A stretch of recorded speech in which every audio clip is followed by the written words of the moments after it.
আমাদের জন্য অসম্ভব। তাই বলেছি যদি রেকর্ড চান রেকর্ড দেব।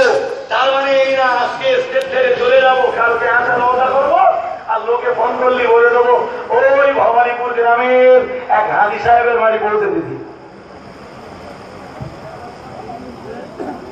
এদিন বড় ভয় লাগবে না আসতে, আরো আসবো সেদিন বীর পুরুষের মতো, বাঘের মতো গর্জাতে গর্জাতে সমাজের মানুষের কাছে অন্যায় করিনি, সমাজে মিথ্যা কথা প্রচার করে বেড়াইনি। আপনি বলেন কোন স্টেজটাতে কোন দলটাতে আমরা দাদা হুজুর খেবরা, বসরা হুজুর খেবরা, পাঁচ হুজুর খেবরা, মাজার প্রিয়া সাহেব হুজুর খেবরা এনাদের বিরুদ্ধে বলেছি? একটা দলটাতে শুনেছেন তার রেকর্ড আছে?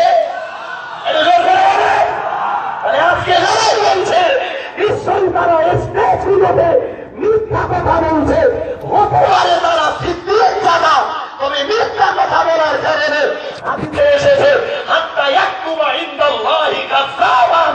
মিথ্যা কথা বলার কারণে আল্লাহ কাযাব তথা মিথ্যাবাদীদের খাতায় তাদের নাম লিখে দেবে। হতে পারে তারা পীর জানা, হতে পারে তারা আমিন জানা, হতে পারে তারা পাঠান জানা। সমাজের মাটিতে এই মিথ্যাগুলোকে প্রচার করার কারণে হাদিস বলেছে, আমি বলিনি।